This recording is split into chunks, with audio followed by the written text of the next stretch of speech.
if you have the opportunity to further your studies, people tend to take it for granted. Like they say, exam is, we have another 6 more months, so we don't have to study well now. At the end of the month, we can do it well, so no need to do anything now. So what are the ways to overcome this? Especially in our ummah. If I understood the question correctly, that normally in the examination we say that we will work in the end, if 6 months are remaining, last month, we can study. So are you trying to tell the Muslims can also enjoy life and work towards the end of the life? Is this what the question is? Yes. So the Muslims can enjoy life now and work towards the end of their life, correct? A Muslim tend to do that way. Okay. So what are the ways to My question is, which Muslim knows how long will he live? I don't know whether I'll live till tomorrow or not. I don't know. Sister, do you know how long will you live? 1 year, 10 year, 20 year, 100, do you know? No. Even I don't know. Allah says in the Quran, very clearly, in Surah Luqman, chapter number 31, verse number 34, no one knows the hour, when will it rain, when will a person die, what will the person earn, what is in the womb of the mother. No one knows. That's the reason our beloved Prophet ﷺ said that to live, there's a saying that you live as though you're going to die today and be prepared even for long time. If you know you're going to die tomorrow, what will you do, sister? Hypothetically, if you come to dying tomorrow, what will you do? We'll work hard. What? We'll work hard. No. Suppose you as a Muslimah, to please who? Please Allah. What will you do then to work hard? Do everything that pleases God. You will pray, you will do tahajjud, correct? Yes. So every Muslim, he should be prepared that he may die today or tomorrow.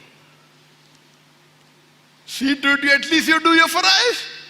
Do the mustab. So if you know, if I think I'm going to die tomorrow, what I'm going to do? I'm going to pray properly, I'm going to pray the sunnah, I'm going to pray tahajjud. What if I die? And if I don't die, again tomorrow I do the same thing. If I don't do tomorrow, again I do. Even if I don't die, am I losing? If I don't die, will I lose? Achha, suppose you think you're going to die after 10 years and you don't pray and you die, will you lose? Yes.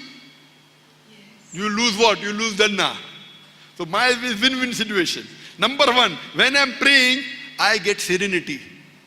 I get peace of mind. This money cannot buy. Most of the billionaires, they are not peace. People think, money can buy peace. It cannot. It can't buy happiness. So when I'm worshipping Allah, I find peace. And believe me, if you believe in Allah and the teachings, you will not really bother. Everything is hada min fazli rabbi. A believer that when a prophet comes, he says Alhamdulillah. When loss comes, he says Alhamdulillah. This is Iman. And more the difficulty, more you're happy. Inshallah, Allah will give me Jannat Firdaus. Like today, I'm a Dai. The Indian government has taken everything, the property, the wealth. I think, and I tell my wife, that we should be happy. Imagine, suppose if I'm doing business and I lose my wealth, who's to blame me? If earthquake comes and my house goes, no benefit. If being a Dai, if the enemies of Islam have taken away my property, what better benefit can I get in Akhirah? I'm very happy. Nothing better could have happened for my property than what the enemies of Islam have done. Very happy. More peace of mind. They think they're causing me trouble. They are fools. They don't know that Jannah is my heart. Jannah is in my heart. If they put me in jail, I'll do zikr of Allah subhanahu wa ta'ala. If they exile me, I'll do tafakkur, contemplation. If they execute me, I'll become a shaheed. They cannot take the Jannah which is in my heart. So Mu'min and a true believer, he's always at peace. If you know Islam, you will enjoy every day of your life. It is the fools who think, okay, if I drink alcohol, if I go to drugs, I'll enjoy, so let me enjoy now and maybe I will pray after 10 years. Fool. The kick they get in the drug and the alcohol, we get million times peace and serenity in our salah. Ours is free. They have to pay money. They have got health problems. When we pray, our health becomes better. Free. The serenity we get, it is all, if you heard my talk, I've given a talk on Quran, the guidance for creating happiness. All this is artificial happiness, immediate. The true happiness you can get it in Salah. And the things, some people like dancing, music. Some people like listening to Islamic lectures, reading the Quran. It is you who decide what is good and what is bad. Happiness is a state of mind. You know, like you like some people like Chinese food, some people like Malay food, some people like Indian food. Food is food. It is subjective. Similarly, peace and happiness, it depending upon your mind, how you train your mind. If you train your mind, I'm going to get peace in Salah, you're very happy with it. But the Prophet never said that you renounce the world. Like the hadith of Abdullah, may Allah be pleased with him. The Prophet said, I heard that you fast every day and I heard that you pray the full night.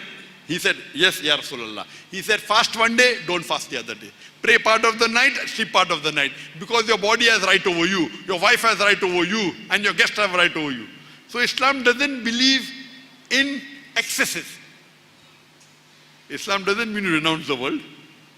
So if you think you're going to pray the full night and fast every day and go to Jannah, that is against the sunnah of the Prophet. Prophet never told that you fast every day. Prophet didn't say that you pray the full night. So there is limitation, there's maximum. If you do above that, it becomes excessive.